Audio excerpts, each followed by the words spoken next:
Bom dia a todos que terão a oportunidade de me ouvir. Estou aqui atendendo a um chamado, um honroso e prazeroso pedido do amigo, do advogado, do colega, do professor, do mestre, doutor Calixto. Meus respeitos, minha admiração. É sempre uma honra atender qualquer chamado, qualquer pedido de Vossa Excelência, pela referência que é perante grandes advogados, você que aí formou uma cadeia ao longo dos anos aí, hoje juízes, promotores, delegados, advogados, entre outros. Meus agradecimentos. Pois bem, vou falar um pouco da importância que é uma investigação criminal, né, no âmbito do processo penal, seja ela no âmbito administrativo da Receita Federal, seja no âmbito da Polícia Civil, da Polícia Federal, seja no âmbito do próprio Ministério Público, seja estadual ou federal. Bem, eu vou ler aqui um trecho de um livro em que, para entender um pouco o que é o Código de Processo Penal brasileiro, ainda, né, no presente século XXI, no ano de 2021, com nossos resquícios lá do Código de 1941, do Código de 1930, do fascismo. E aí eu vou ler o seguinte: o processo penal, portanto, ele consiste de um instrumento para aplicação da pena, essencialmente a privativa de liberdade. Não por acaso, o Código de Processo Penal brasileiro foi decretado em 1941, representando uma versão brasileira do diploma processual penal fascista da Itália da década de 1930. Explico melhor. O Código Processual Penal brasileiro não copiou o Estatuto Processual Penal italiano do regime fascista. O diploma brasileiro consegue ser pior que o fascista, haja vista a manutenção do Brasil do inquérito policial conforme nascido na reforma de 1871 e o mais autoritário que o juizado de instrução europeu adotado na Itália.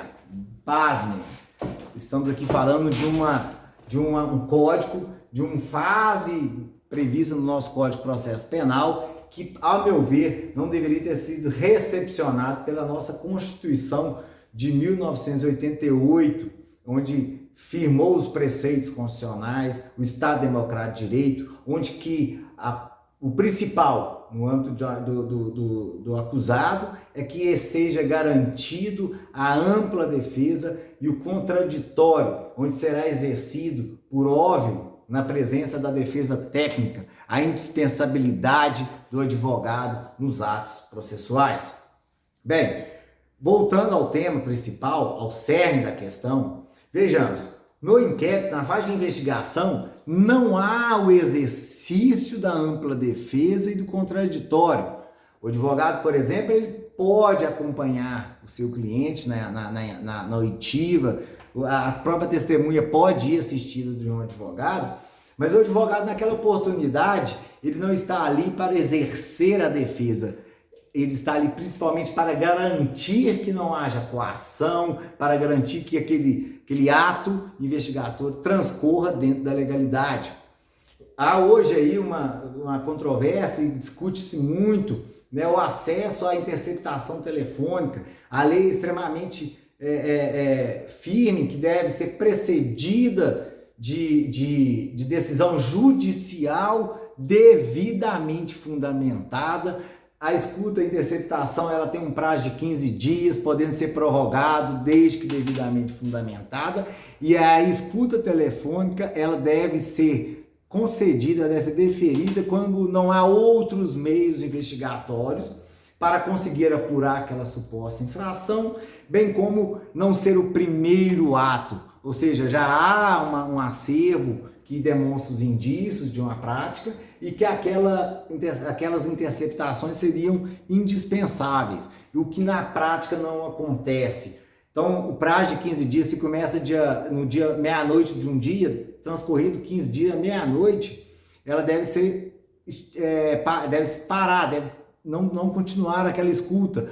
Se houver uma decisão prorrogando, ela deve já se antecipar até meia-noite na hora que uma termina, a outra inicia.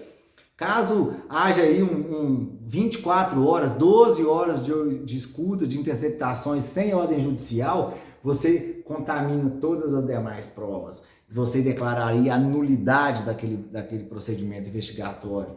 E muito se vê que os atos investigatórios, aqueles que devem ser, né, tipo depoimento, abre aqui um espaço para falar, por exemplo, o corpo de delito, no caso de crime de homicídio, por óbvio que você não vai daqui 10 anos abrir e fazer outro corpo de delito, não tem nem matéria, nem vai ficar guardando o defunto 15 anos, 10 anos para poder fazer novo corpo de delito, né? Mas aquela prova oitiva, ela deve ser ratificada, ela deve ser realizada no ato processual. Eu acho um absurdo quando se confirma o inteiro conteúdo do depoimento prestado perante a autoridade policial. Não, você lê alguma fala sua, se eu pegar um texto que eu fiz na época da escola, há 15 anos atrás, e aí falar, ler, mostrar a minha assinatura e perguntar se fui eu que fiz, é lógico que eu vou confirmar.